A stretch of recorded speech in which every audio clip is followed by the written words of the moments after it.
Hey everyone, welcome back to the channel. Today I ranked, reviewed, and put every curved greatsword into a tier list. Why don't we get into it right away?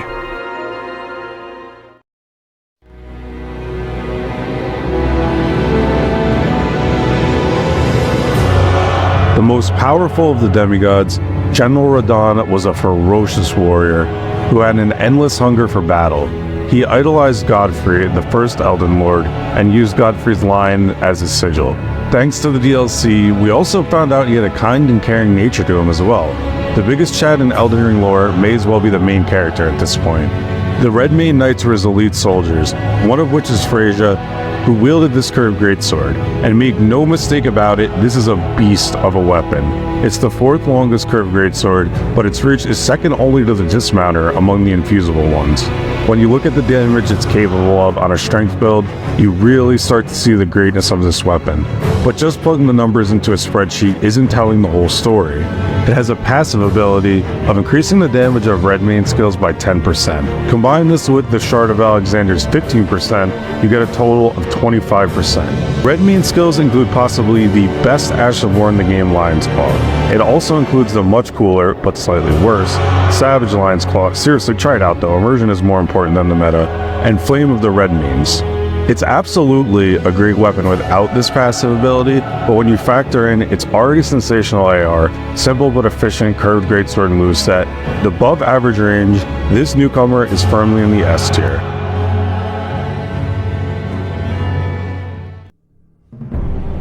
The Zamor curved sword is used by the Zamor Knights who fought alongside Godfrey in the war against the Giants.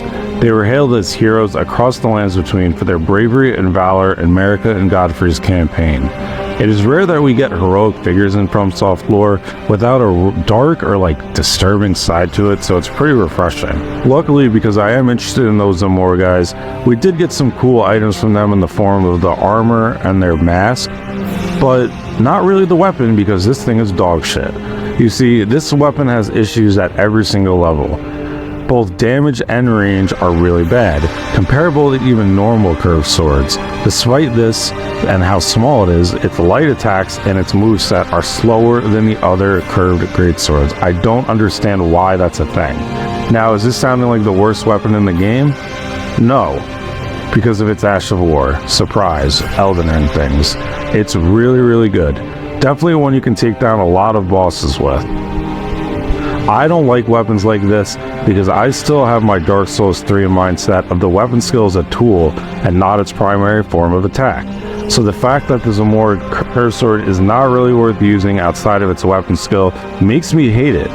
Because it has such a light weight at only 9 units, I think the best way to use it is to have a different option as your primary attacking weapon and to pull this out for only its weapon skill. You can get a really A tier, maybe S tier setup with that, but I hate the whole idea of that, and I'm doing the list. It's my channel, I make the rules. Zamor curved sword, welcome to the C tier, buddy. The Beastman's Cleaver is capable of very impressive damage. In fact, it outperforms every other infusible greatsword by a fair bit. It's maybe the best example of Elden Ring. Weapon AR is not the end-all be-all for what you want to choose your weapon with. Its range is very pitiful, it's just flat out bad. I used to be the noob that face-tugged every enemy and boss when I first got into the genre, but the more I've played these games, the more I've realized and come to appreciate how much weapon range really does matter. I used to think that it wasn't a factor at all in PvE and against bosses, things like that, and that it only really mattered in PvP, but it really isn't the case. And when testing this, I just found nothing but inconsistency with its range. I was either flawlessly just chaining together high damage and close range attacks, or I was missing all of my swings. Take for example in this first video where I ate Godfrey alive without breaking a sweat, everything was really clicking. But you gotta keep in mind, this was not the first attempt. The short range really just was giving me fits. I really think curved greatsword's light and heavy attacks are extremely quick for how large they are, especially compared to greatswords which are a similar size. Because of that, I think a fun way to play this would be to lean into its short range and use the Wild Strike's Ash of War together with Millicent's Prosthesis and either the Rotten Wing Sword insignia or just the normal one if you don't have the Rotten one. It would be a pretty fun way to just feel like that cleaving butcher chopping through enemies. I really don't mean to trash this weapon though, it's still solid. That damage is nothing to sneeze at all. Even if it doesn't fit my playstyle, objectively it's a solid weapon. It sits in B tier, so meaning in the grand scheme of Elden Ring's weapons, I think it's just average to above average. The Onyx Lord's Greatsword is bad, it really just is. The weapon skill is very mediocre. All it does is push enemies away. I value skills that are good against bosses, and as those are the most difficult parts of Souls games. When I'm trying to kill them in between checkpoints and all my weapon skill is doing is pushing them further away from me, that's pretty frustrating. This weapon really doesn't have much going for it. It sucks. C tier.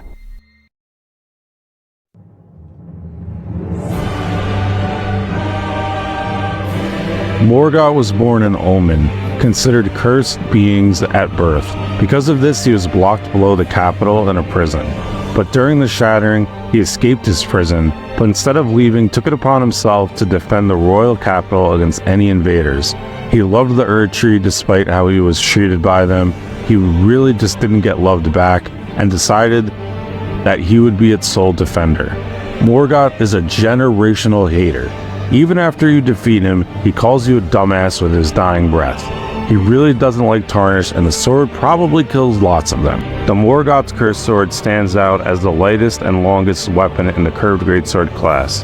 It is average dexterity and arcane scaling, but it does include bleed, so it's already a fantastic choice. I can't think of any weapon that's not great that has bleed. While the base damage does not really look like much, let's take a look at the weapon skill.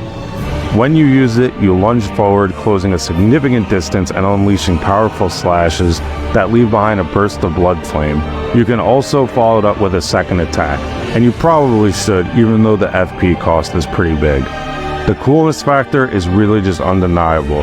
Every time I used it, I was really just taken aback by how incredible it looked, and I felt like a goddamn monster. Beyond aesthetics, it definitely is effective. You're dealing a lot of damage and covering a lot of ground, as I said, so you close the distance against bosses very quickly in a second. I'm very set in my ways, so I didn't level FP or carry any cerulean flasks, and I was only able to use the blood flame attack twice. So learn from my mistakes and don't do that. You'll probably want to level up Mind and to use some cerulean flasks. I think it just would work better with both, because a lot of people are going to end up spamming the weapon skill. A lot of you probably think that that's really the best way to play it, is to use it over and over again. And while it'll definitely work, because it has the longest range, it really makes the most of the curved greatsword moveset. So all in all, it just feels natural and fluid to use. It just feels right. On a personal note, the Dismounter has been my favorite curved greatsword since release. But after revisiting the curved greatsword class, Morgott's may have just taken the throne as my new favorite. It's easily S tier, and it's ahead of the Freyja's Greatsword on top of the curved greatswords, at least for now. The Dismounter is wielded by the Cadence Soulswords. We don't know much about these mercenaries, but they seem to be inspired by the Mongols. The Dismounter is very long, it's got great range. The damage is lowest among infeasible curved greatswords, but the range is really amazing, and it really makes up for that lack of damage, and I find that really significant and much more helpful. The spinning slash, double slash, and sword dance are all so much more effective with a weapon like this over a shorter weapon. I placed it on the top of A tier. Now the Omen Cleaver serves as an in-between option. Its damage is right in the middle, and then its range is right in the middle. On the surface, it may seem like it comes down to preference for which one of these you're going to be using, what's the right balance for you, but the problem is the Omen Cleaver is it has these downward chops for its heavy attack that really don't get almost any range. The disappointing thing about talking about all three of these infeasible curved greatswords is they all share the same moveset outside of the Omen Cleaver's downward chops, and they all have similar scalings leaning into strength two-handed.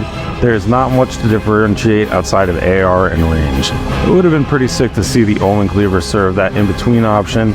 It would have made a lot more sense, and if that was the route they were deciding to go instead of giving the Beastman's Cleaver its own moveset. But I do think it's a little worse than the Dismounter. That range is the deciding factor.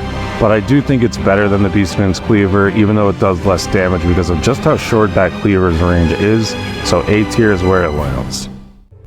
The curved Greatsword class is one of my favorite weapon classes in Elden Ring. It's very funny though because I ignore these bottom 3 options because I truly hate all 3 of them, but I have a special burning hatred for the Monk's Flameblade.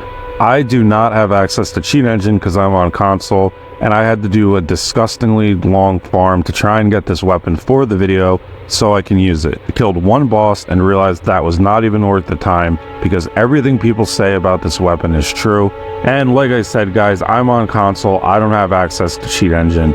A like for the video would mean a lot, and if you're enjoying the content, a subscribe would be really cool. You can always unsubscribe later if you're not liking it. If you don't do either of those things, I do hope you enjoyed the video though, because a lot of work went into it, specifically farming this dog shit weapon that I'll be placing in its own tier at the very bottom in D. Thy strength befits a crown. The Bloodhound Fang is incredible. Our Lord and Savior Miyazaki was truly on one when he made this. Unlike most of these weapons, you really want to lean into a quality build, so lots of dexterity and strength. And Jesus Christ, you are going to get a lot of returns on that. The damage is awesome. That's not really all though. This monster also comes with passive bleed. Pretty insane, right? Don't worry, we're not done. It is the only somber weapon that can be buffed by consumables or magic. I'm still not done though. It also has increased jump attack damage, which if you're new to Elden Ring is a very important attack that was not in the earlier titles. So how close to the endgame do I have to be to get this weapon? Which one of these powerful demigods I'm hunting will give me this almighty blade? In the very first region of the game, within 10 minutes, you will have access to this weapon from a pretty easy boss. It's an absurd weapon all around, but is it overpowered?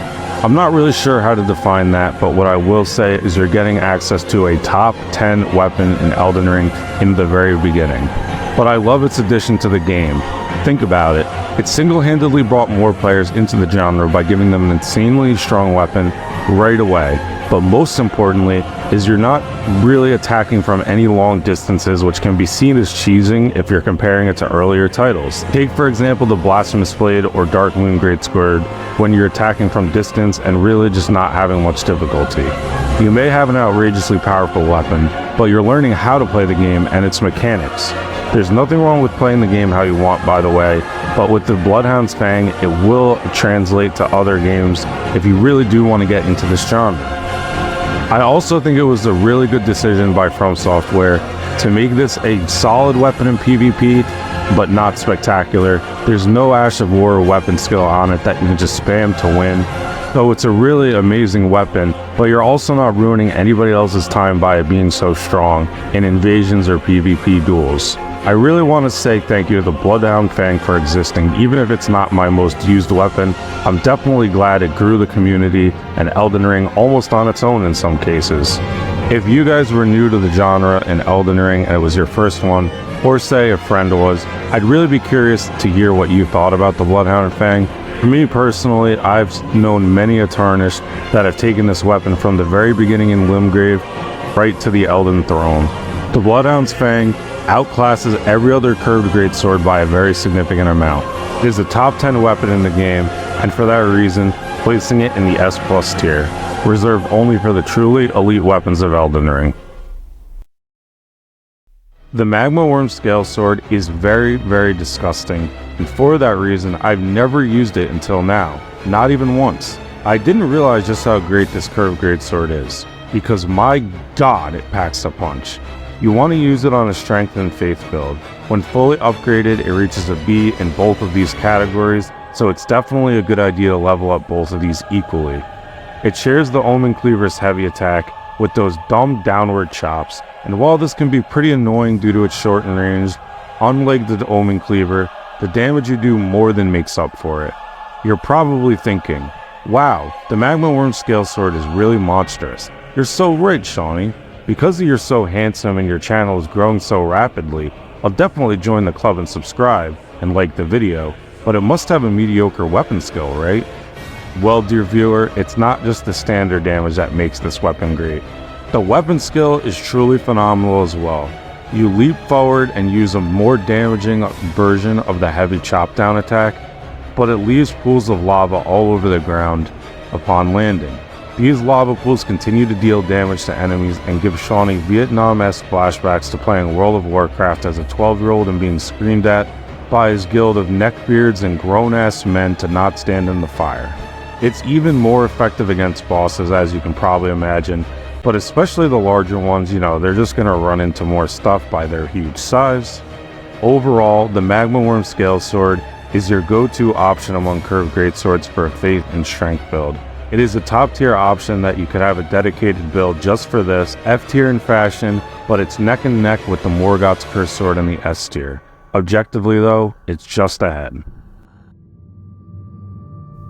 The Horned Warrior's Greatsword is possibly the most disappointing weapon in all of Shadow of the Erdtree.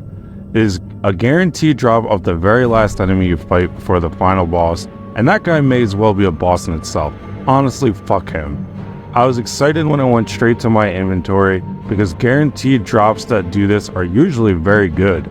I was even more excited because it looks very sick. Despite its menacing look though, its damage is severely lacking and its range is just average, placing it squarely in the middle of the pack among curved greatswords. Despite requiring high levels of faith to wield, its scaling is almost entirely dependent on strength, making the faith requirement seem completely pointless. The weapon skill of the Horn's Greatsword unleashes a huge AoE attack, and unfortunately this attack just doesn't hit hard at all. While it may look imposing, its actual performance leaves a lot to be desired. I can't stress enough about how much I hate the bottom three options. Realistically, it isn't much better. I think it likely is in a tier between those last three pieces of shit and the Beastman's Cleaver. Instead of giving it its own tier and having a really wacky looking tier list, let's just have it B tier and call it a day, but honestly that is being generous. I plan on making a lot more of these, and for every weapon category, definitely check out the other videos, the top left and right, and the Colossal Greatsword tier list. Love you guys, see you in the next one.